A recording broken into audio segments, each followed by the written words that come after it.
Cyber crime மோசடிகள். பையா, உங்கள் கார்டில் இருக்கிற 16 டிஜிட் நம்பர் சொல்லுங்கள் ஆரம்பித்து இப்போ ஓடிபி ஷேர் பண்ணுறது, யூஆர்எல் கிளிக் பண்ணுறது, ஆப் இன்ஸ்டால் பண்ணுறது, மோசடிகள் பல மடங்கு அசுர வளர்ச்சி எடுத்து வந்துருச்சு. இதுலேருந்து நம்ம காப்பாற்றிக்க முடியுமா அப்படின்னா கண்டிப்பாக முடியும். அதே மாதிரி ஏதாவது ஒரு தவறு நடந்துருச்சுன்னா எப்படி கம்ப்ளைண்ட் ரைஸ் பண்ணணும், வாங்க வீடியோவில் டீட்டெயிலாக பார்க்கலாம். வெல்கம் டு சைபர் நண்பன். இந்தியாவில் சராசரியாக ஒரு நாளைக்கு 5000 கம்ப்ளைண்ட்ஸ் வந்து சைபர் கிரைம் போர்ட்டலில் ரிப்போர்ட் ஆகுது. இது ரிப்போர்ட் ஆகிற கணக்கு மட்டும்தான். இதில் 80% பார்த்தீங்கன்னா ஃபினான்ஷியல் கிரைம்ஸ். ஆர்பிஐயில் ஒரு நாளைக்கு 10 கோடி கிளைம் கேட்டு அப்ளை பண்ணுறாங்க. இது எல்லாமே நான் சொன்ன மாதிரி ரிப்போர்ட் ஆகிற கிரைம் மட்டும்தான். அப்போ ரிப்போர்ட் ஆகாதது இதை விட பல மடங்கு ஜாஸ்தி. நம்மள நிறைய பேர் ஒரு ஸ்கேம் கால் வந்துச்சுன்னா அதுலேருந்து தப்பிச்சிட்டோம், என்னையே ஏமாற்ற பார்த்தா நான் ஏமாறல அப்படின்னு தான் சொல்கிறோமே தவிர அதை ரிப்போர்ட் பண்ணுவோமா? கண்டிப்பாக பண்ண மாட்டோம். ஏன்? அது ஒரு கஷ்டமான ப்ராசஸ் அப்படின்னு நினச்சிட்டு இருக்கோம். இல்லை, அது ரொம்ப எளிமையானது தான். அது எப்படி பண்ணலான்றதை நம்ம இதில் பார்ப்போம். அதே மாதிரி நான் சைபர் செக்யூரிட்டி தெரிஞ்சுக்கணுமா அப்படின்னா இன்றைய தேதியில் ஆன்லைனில் டேட்டா இருக்கிற, அதாவது ஆதார் கார்டாக இருக்கட்டும், உங்கள் பேங்க் அக்கௌண்ட்டாக இருக்கட்டும், ஆன்லைன் ஷாப்பிங் பண்ணுறீங்க, ஆன்லைனில் ஃபுட் ஆர்டர் பண்ணுறீங்க, கையில் மினிமம் ஒரு செல்ஃபோனும் வைஃபை கனெக்டிவிட்டியும் இருந்தால் நீங்கள் எல்லாருமே ஆல்ரெடி சைபர் உலகத்தில் வந்துட்டீங்க. இந்த குற்றங்கள்லாம் எப்படி நடக்குது அப்படின்னு பார்த்தீங்கன்னா, இந்த பக்கம் உதாரணத்துக்கு ஒரு சைபர் கிரிமினல் இருக்காங்க, இந்த பக்கம் நீங்கள் இருக்கீங்க. உங்ககிட்ட இருக்கிறது ஒரு டேட்டா. அந்த டேட்டா வந்து ஃபினான்ஷியல் டேட்டாவாக இருக்கலாம், இல்லை பர்சனல் டேட்டாவாக இருக்கலாம். இந்த டேட்டாவை திருடுறது தான் அவங்களோட நோக்கம். இதை எப்படி ப்ரோ அப்படியே டேரெக்டாக திருடிட முடியுமானா? முடியாது. உதாரணத்துக்கு நம்ம மேஜிக் ஷோலெல்லாம் பார்த்துருப்பீங்க. உங்கள் கண்ணுக்கு முன்னாடி தான் ஒரு மேஜிக் பண்ணுவாங்க. மேஜிக்ன்றது ஒரு ட்ரிக்கு தான். அப்படியே அவங்க அது உண்மையாக பண்ணுற மாதிரி இருக்கும், ஆனால் அதுக்கு பின்னாடி ஒரு சின்ன ட்ரிக் இருக்கும். அதே மாதிரி தான் இவங்க டேரெக்டாக உங்கள் டேட்டாவை எடுத்துட முடியுமானா? எடுக்க முடியாது. நான் வீட்டில் சும்மா தான் உட்காந்துருந்தேன், என் பேங்க் அக்கௌண்ட்லேருந்து காசை திருடிட்டாங்க அப்படின்னா கண்டிப்பாக வாய்ப்பே இல்லை. இந்த சைபர் கிரிமினல்ஸ் உங்ககிட்டேருந்து அந்த டேட்டாவை திருடணும்னா உங்களை ஏதாவது ஏமாற்றி உங்களை அந்த சேஃப்டி ஜோன்லேருந்து வெளியில் வர வச்சா மட்டும்தான் அவங்களால திருட முடியும். அப்போது நீங்கள் ஏதாவது ஒரு ஆக்ஷன் எடுத்தே ஆகணும். இதுக்கு பல வழிகள் இருக்குது. இதெல்லாம் வந்து மோடஸ் ஆப்ரண்டி அப்படின்னு சொல்லுவாங்க, பல மெத்தட்ஸ். அதுதான் அந்த 16 டிஜிட் கார்டு நம்பரில் ஆரம்பித்து இப்போ பல ரூபங்கள் எடுத்து வந்திருக்கு. இது புதுசாக வந்துக்கிட்டே தான் இருக்குது.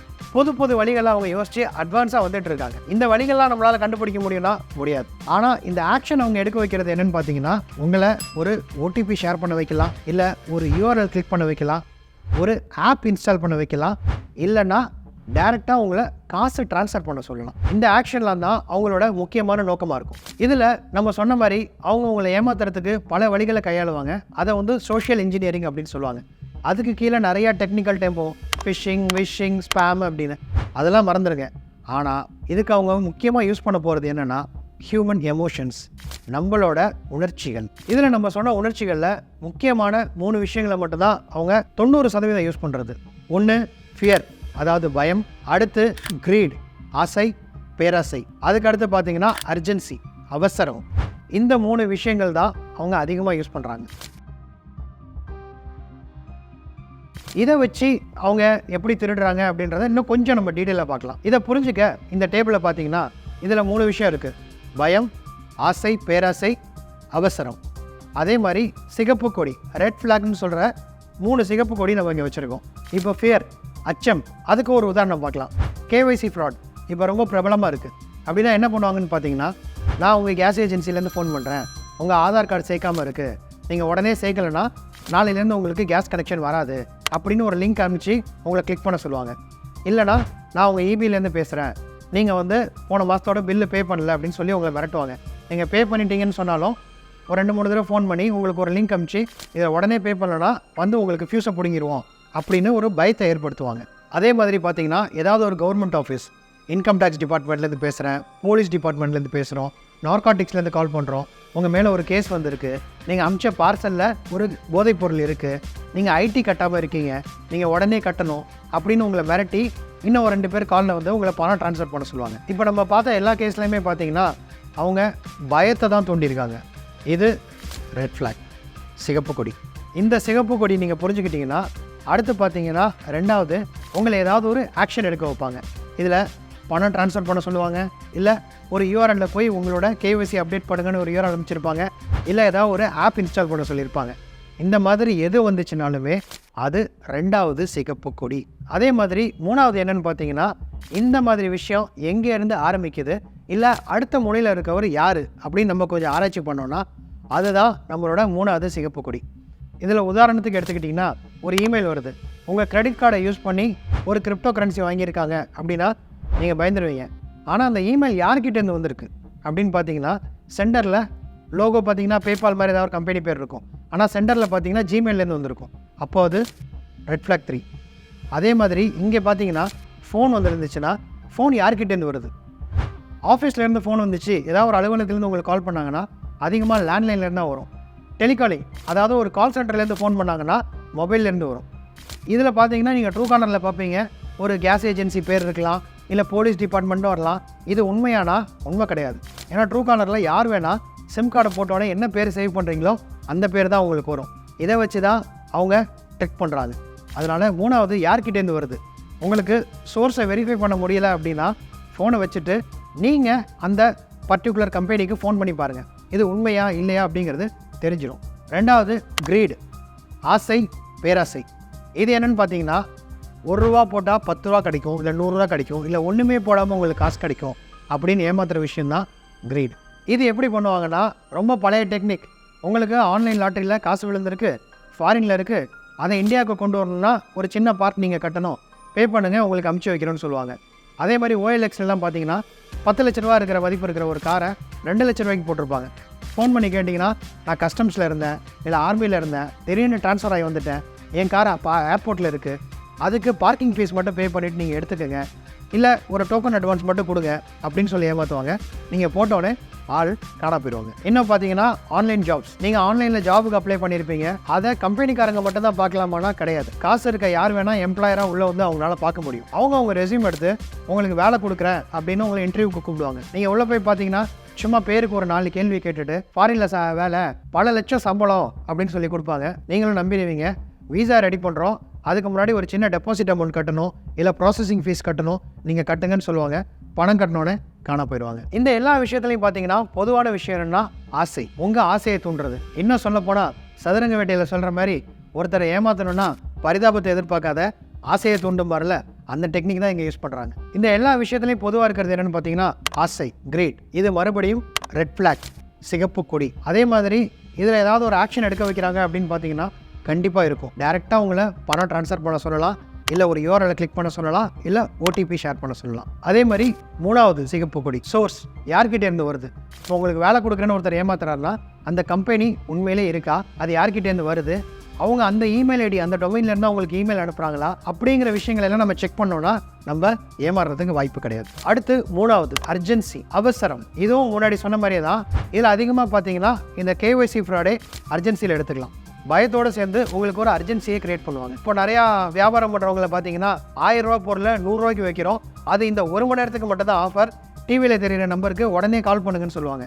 இது எதுக்காகனா உங்களை சிந்திக்க விடாமல் ஒரு செயலை செய்ய வைக்கிறதுக்கான ட்ராப்பு தான் இந்த மார்க்கெட்டிங் ஸ்ட்ராட்டஜி. ஏதாவது ஒரு விஷயம் உங்களை அர்ஜென்ட்டாக பண்ண சொல்கிறாங்க. இப்போ உங்கள் ஃப்ரெண்டோட இன்ஸ்டாகிராம் ஐடியிலேருந்து ஒரு ரெக்வஸ்ட் வரும், நான் ஒரு அர்ஜென்ட்டான விஷயத்தில் மாட்டிக்கிட்டு இருக்கேன், எனக்கு ஒரு ₹5000 கொடு, ₹10,000 கொடு அப்படின்னு. ஆனால் நீங்கள் அவங்களுக்கு ஃபோன் பண்ணி கேட்காம சில நேரம் சரி ஏதோ ஒரு அர்ஜென்ட்டு சொல்கிறாங்களே நம்மளும் போட்டுருவோன்னு சொல்லி போடுவீங்க. அப்போ பார்த்தீங்கன்னா உங்கள் அக்கௌண்ட் ஆல்ரெடி ஹேக் ஆகிருக்கலாம், நீங்கள் ஏமாந்துருக்கலாம். ஆனால் அதை செய்யாமல் ஒரு நிமிஷம் யோசிச்சு அவங்களுக்கு ஃபோன் பண்ணி பார்த்தீங்கன்னா அவங்களே சொல்லிடுவாங்க என் அக்கௌண்ட் ஹேக் ஆகிடுச்சுங்க. இந்த மாதிரி நிறைய உதாரணம் சொல்லிக்கிட்டே போகலாம். ஆனால் ரெட் ஃப்ளாக், சிகப்பு கொடி, அர்ஜென்சி வந்துச்சுன்னா கண்டிப்பாக யோசிங்க. 2வது அங்கேயே உங்களை ஒரு ஆக்ஷன் எடுக்க சொல்லுவாங்க. 2வது சிகப்பு கொடி இருக்கும். 3வது யார்கிட்டேருந்து வருது, எது மூலமாக வருது. உங்கள் ஃப்ரெண்ட் அக்கௌண்ட்லேருந்து வந்தாலும் அவங்க ஏன் உங்களுக்கு ஃபோன் பண்ணி கேட்கல, ஏன் டைரெக்டாக பேசலை, ஏன் இந்த மாதிரி ஒரு வேறு நம்பர் கொடுத்து அந்த நம்பருக்கு UPI பண்ண சொல்கிறாங்க, இல்லை ஏன் கேஸ் ஏஜென்சிலேருந்து நேரில் வந்து பண்ண சொல்லாமல் உங்களை ஒரு லிங்க்கை கிளிக் பண்ணி ஆதார் அப்டேட் பண்ண சொல்கிறாங்க. அந்த லிங்க்கில் பார்த்தீங்கன்னா உங்களுக்கு ட்ராப் இருக்கலாம். இப்போ பார்த்தீங்கன்னா இந்த பேட்டர்னில் இனிமேல் அவங்க எந்த மாதிரி ஒரு மெத்தட்லேருந்து வந்தாலும் முதல்ல உங்களுக்கு ஒரு பயத்தை ஏற்படுத்தினாலோ, ஆசையை தூண்டினாலோ, இல்லை ஒரு அர்ஜென்சியை க்ரியேட் பண்ணாலோ தயவு செஞ்சு யோசிங்க. 2வது 3வது கூடயும் இணைச்சி பாருங்கள். கனெக்டிங் டாட்ஸ்னு சொல்லுவாங்க. எல்லாம் சரியாக வந்துச்சுன்னா அது ஒரு ஸ்கேமாக இருக்கும், உங்களை ஏமாத்துகிற வழியாக இருக்கும். தயவு செஞ்சு உஷாராயிருங்க. அதை உடனே கட் பண்ணிவிட்டு சைபர் கிரைம் கம்ப்ளைண்ட் ரைஸ் பண்ணுங்கள். இப்போது எவ்வளோ விஷயங்கள் இருந்தும் ஏதோ ஒரு புதுசான ட்ரிக்கில் நான் மாட்டிக்கிட்டேன், நான் ஏமாந்துட்டேன், இப்போது சைபர் கிரைமில் எப்படி கம்ப்ளைண்ட் பண்ணுறது, இது பண்ணுறது அவசியமா அப்படின்னா நீங்கள் ஏமாந்தால் மட்டும் இல்லை, உங்களுக்கு ஒரு கால் வந்து நீங்கள் தப்பிச்சிங்கன்னா கூட கண்டிப்பாக கம்ப்ளைண்ட் ரைஸ் பண்ணுங்கள். எதனால் அப்படின்னா, எந்த ஒரு கிரிமினலும் ஒரு எவிடன்ஸை விட்டுட்டு போவாங்க. ஒரு 10 பேருக்கு கால் பண்ணுறாங்க அப்படின்னா அந்த 10 பேரும் ரிப்போர்ட் பண்ணால் அவங்க எப்படி கால் பண்ணுறாங்க, என்ன டெக்னிக் யூஸ் பண்ணுறாங்க அப்படிங்கிறத அவங்களால அப்போ தான் கண்டுபிடிக்க முடியும். இதை பேட்டர்ன் அப்படிம்பாங்க. கிரிமினலோட பேட்டர்ன் தெரிஞ்சால் மட்டும்தான் அது நடக்காமல் அவங்களால தவிர்க்க முடியும். உங்களுக்கு இந்த மாதிரி ஏதாவது ஒரு கால்ஸ் வந்துச்சுன்னா கண்டிப்பாக அதை ரிப்போர்ட் பண்ணுங்கள். ரிப்போர்ட் பண்ணுறது ரொம்ப கஷ்டம்லாம் இல்லைங்க, ரொம்ப ஈஸி. சைபர் கிரைம் கம்ப்ளைண்ட் பண்ணணும் அப்படின்னா நீங்கள் வீட்டில் இருந்தபடியே 1930 அப்படிங்கிற ஹெல்ப்லைன் நம்பருக்கு கால் பண்ணி கம்ப்ளைண்ட் ரைஸ் பண்ணலாம். இல்லை ஆன்லைனில் பண்ணணும் அப்படின்னா cybercrime.gov.in அப்படிங்கிற வெப்சைட்டில் பதிவு பண்ணலாம். இது ரெண்டுமே உங்களுக்கு கஷ்டமாக இருக்குது, நான் நேரில் தான் போனோம் அப்படின்னா தமிழ்நாட்டில் மட்டும் 46 சைபர் கிரைம் போலீஸ் ஸ்டேஷன் இருக்குது. நீங்கள் நேரில் போய் அங்கே கம்ப்ளைண்ட் பண்ணலாம். இது எல்லாமே கஷ்டமாக இருக்குது அப்படின்னா காப் கனெக்ட் அப்படின்னு ஒரு ஆப் இருக்குது. அந்த ஆப்பை ரிஜிஸ்டர் பண்ணி நீங்கள் லாகின் பண்ணி வச்சுருந்தீங்கன்னா உங்களுக்கு எப்போ பிரச்சனைனாலும் அதில் நிறையா வாலண்டியர்ஸ் இருக்காங்க, நீங்கள் அவங்கள காண்டாக்ட் பண்ணலாம். வாங்க இப்போ ஆன்லைனில் எப்படி கம்ப்ளைண்ட் பண்ணலாம் அப்படிங்கிறத ஒரு டெமோவோடு பார்ப்போம். cybercrime.gov.in இதில் பார்த்தீங்கன்னா ஃபஸ்ட்டு ரிஜிஸ்டர் அ கம்ப்ளைண்ட் அப்படின்னு கொடுத்துருக்காங்க. இதில் woman child related cyber crime, financial fraud, other cyber crime அப்படின்னு 3 கேட்டகரி வச்சுருக்காங்க. இதில் உமன் சில்ட்ரன் ரிலேட்டட் க்ரைமில் மட்டும் ரெஜிஸ்டர் அனானிமஸ்லி அப்படின்னு ஒரு ஆப்ஷன் கொடுத்துருக்காங்க. அப்படின்னா என்னென்னா, நீங்கள் உங்கள் அடையாளத்தை தெரியப்படுத்தாமலே கம்ப்ளைண்ட் பண்ண முடியும். இப்போ சில பேர் வீட்டுக்கு பயந்துக்கிட்டு எங்கள் வீட்டில் தெரிஞ்சிடும், இல்லை எங்கள் காலேஜில் தெரிஞ்சிடும், அந்த மாதிரிலாம் யாராவது பொண்ணுங்க பயந்தாங்கன்னா அவங்களால அனானிமஸாக இதில் ரிஜிஸ்டர் பண்ண முடியும். இவங்க ஐடென்டிட்டி யாருக்குமே தெரியாது. ஸோ அதுக்குள்ளே போனீங்கன்னா ஒரு ஜென்ரல் இன்ஃபர்மேஷன் கொடுத்துருப்பாங்க. National police helpline number 112, national woman helpline number 181 இருக்குது. அதே மாதிரி சைபர் கிரைம் ஹெல்ப்லைன் நம்பர் 1930 இருக்குது. ஃபைல கம்ப்ளைண்ட்னு கொடுக்குறேன். ப்ரைவசி பாலிசி இருக்குது, ஐ அக்செப்ட். அவ்வளோதான். இதில் கேட்டகரி நிறையா இருக்கும். சைல்டு ஃபோட்டோகிராஃபியா, கேங் ரேப்பா, அந்த மாதிரி நீங்கள் கேட்டகரி இதில் செலக்ட் பண்ணிக்கலாம். இன்சிடெண்ட் நடந்த டைமு, டேட்டு, எந்த டிஸ்ட்ரிக்ட்டு, எந்த ஸ்டேஷன், எப்போ இன்சிடெண்ட் நடந்துச்சு, உங்களால் எவ்வளோ டீட்டெயில்ஸ் கொடுக்க முடியுமோ அவ்வளோ டீட்டெயில்ஸ் கொடுத்தீங்கன்னா இது அந்த ரெஸ்பெக்டிவ் போலீஸ் ஸ்டேஷனுக்கு ஃபார்வர்ட் ஆகிரும். அவங்க ஆக்ஷன் எடுத்துருவாங்க. உங்கள் வீட்டுக்கு வரமாட்டாங்க, உங்கள் காலேஜுக்கு வரமாட்டாங்க. நீங்கள் கொடுத்துருக்கிற நம்பர் எதாவது இருந்துச்சுன்னா அதுக்கு காண்டாக்ட் பண்ணுவாங்க. எதுவுமே கொடுக்கலன்னா அவங்க பார்த்துக்குவாங்க. இதுக்கு அடுத்து ரொம்ப முக்கியமான விஷயம் ஃபினான்ஷியல் க்ரைம். ஃபினான்ஷியல் க்ரைம் அப்படிங்கிற கம்ப்ளைண்ட் நீங்கள் பண்ணணுன்னா நீங்கள் ஒரு தடவை ரெஜிஸ்டர் பண்ணுற மாதிரி இருக்கும். அதே மாதிரி ஐ அக்செப்ட் பண்ணிட்டீங்கன்னா, இப்போ இங்கே பார்த்தீங்கன்னா நீங்கள் புது யூஸராக இருந்தீங்கன்னா கிளிக் ஹியர் ஃபார் நியூ யூசர்னு ஒரே ஒரு தடவை என்ரோல் பண்ணிக்கணும். இந்த சைடு அவங்க என்னென்ன தேவை அப்படின்றத சொல்லியிருக்காங்க. மேண்டட்ரி இன்ஃபர்மேஷன், அதாவது இந்த தகவல்கள்லாம் கண்டிப்பாக அவங்களுக்கு தேவை. எப்போ இன்சிடெண்ட் நடந்துச்சு அந்த தேதியும் டைமும், இன்சிடெண்ட்டை பற்றி ஒரு 200 வார்த்தைகளாவது நீங்கள் எழுதியிருக்கணும். Soft copy of any national ID, உங்கள் ஆதார் கார்டு, பேன் கார்டு, ஏதாவது ஒரு ஐடி கார்டு அட்டாச் பண்ணணும். அது இல்லாமல் பேங்கிங் ஃப்ராடாக இருந்தால் ஏதாவது ஒரு டிரான்சாக்ஷன் நம்பர் இருந்தாலோ, பேங்க்கோட பேர், டேட் ஆஃப் டிரான்சாக்ஷன், எவ்வளோ அமௌண்ட் தொலைச்சிங்க, இந்த டீட்டெயில்ஸ்லாம் சொன்னிங்கன்னா அவங்களுக்கு எவ்வளோத்துக்கு எவ்வளோ இதில் நம்ம தகவல்கள் அதிகமாக கொடுக்குறோமோ அந்தளவுக்கு அவங்களுக்கு ஈஸியாக இருக்கும்.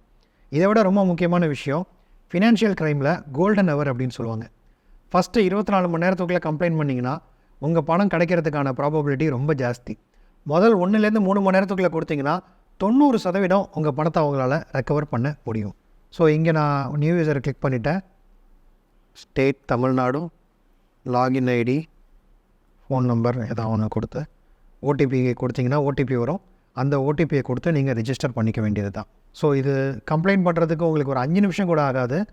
இதிலேருந்து அவங்க கம்ப்ளைண்ட்டை பார்த்துட்டு போலீஸே உங்களை கால் பண்ணி அவங்க ட்ராக் பண்ணி உங்களுக்கு தேவையான ஹெல்ப் எல்லாமே பண்ணுவாங்க. அதே மாதிரி உங்கள் கம்ப்ளைண்ட் பண்ணதுக்கப்புறம் அதை ட்ராக் பண்ணணும் அப்படின்னா அக்னாலஜ் நம்பரை இங்கே போட்டு உங்கள் ஓடிபி போட்டிங்கன்னா அது எங்கே இருக்குது, எந்த ஸ்டேஷனில் இருக்குது, என்ன ஸ்டேட்டஸில் இருக்குன்றதையும் நீங்கள் இதில் பார்த்துக்க முடியும். எனக்கு சைபர் செக்யூரிட்டியில் கொஞ்சம் நாலேஜ் நிறைய இருக்குது. நானும் இந்த சமூகத்துக்கு ஏதாவது வாலண்டியர் பண்ணணும் அப்படின்னு நினச்சிங்கன்னா இங்கே சைபர் வாலண்டியர் அப்படின்ற ஒரு டேப் இருக்குது பாருங்கள். இதை கிளிக் பண்ணி நீங்களும் என்ரோல் பண்ணிவிட்டு கவர்மெண்ட்டுக்கு ஹெல்ப் பண்ண முடியும். அதேமாரி 4வதாக நான் சொன்ன விஷயம் என்னென்னு பார்த்தீங்கன்னா காப் கனெக்ட். காப் கனெக்ட் அப்படிங்கிறது என்னென்னு பார்த்தீங்கன்னா அது ஐசாக் அப்படிங்கிற ஒரு ஆர்கனைசேஷனால் உருவாக்கப்பட்ட ஒரு ஆப். இந்த ஆப்பை நீங்கள் இன்ஸ்டால் பண்ணிங்கன்னா உங்கள் ஆண்ட்ராய்ட் ஃபோன்லேயும் ஐஓஎஸ்லேயும் இது இருக்குது. இதை இன்ஸ்டால் பண்ணி ஒரே ஒரு தடவை ரெஜிஸ்டர் பண்ணிட்டீங்கன்னா இதில் வாலண்டியர்ஸ் நிறைய பேர் இருப்பாங்க. இப்போது உங்கள் ஊரோட லோக்கல் வாலண்டியர்ஸ் அதில் பார்க்கலாம். அந்த வாலண்டியர் லிஸ்ட்டில் பார்த்தீங்கன்னா சைபர் செக்யூரிட்டி ஸ்பெஷலிஸ்ட் யாராவது இருப்பாங்க, இல்லை வக்கீல்கள் இருப்பாங்க, டாக்டர் இருப்பாங்க, இல்லை உமன் இருப்பாங்க, இல்லைனா போலீஸ் ஆஃபீஸர்ஸே இருப்பாங்க. அவங்கக்கிட்ட நீங்கள் ஹெல்ப் கேட்கலாம். அவங்க உங்களுக்கு ஹெல்ப் கண்டிப்பாக பண்ணுவாங்க. Cyber security is every one's responsibility அப்படின்னு சொல்லுவாங்க. அப்படின்னா சைபர் செக்யூரிட்டிங்கிறது நம்ம எல்லாருடைய பொறுப்பு. நான் இப்போ இந்த வீடியோவில் சொன்ன ரெட் ஃப்ளாக், சிகப்பு கொடி, இந்த அறிகுறிகளை கரெக்டாக பயன்படுத்துனீங்கன்னா ஆன்லைன் மோசடிகளிலிருந்து உங்களை நீங்களே பாதுகாத்துக்க முடியும். அதோட இந்த மாதிரி மோசடி கால் உங்களுக்கு ஏதாவது வந்தாலோ உங்கள் ஃப்ரெண்ட்ஸ்க்கு வந்தாலோ கண்டிப்பாக சைபர் கம்ப்ளைண்ட் பண்ணுங்கள். இந்த வீடியோ உங்களுக்கு யூஸ்ஃபுல்லாக இருந்துச்சுன்னா உங்கள் அன்புக்குரியவர்களுக்கு ஷேர் பண்ணுங்கள். அவங்க பாதுகாப்பாக இருக்கிறதுக்கு ஹெல்ப் பண்ணுங்கள்.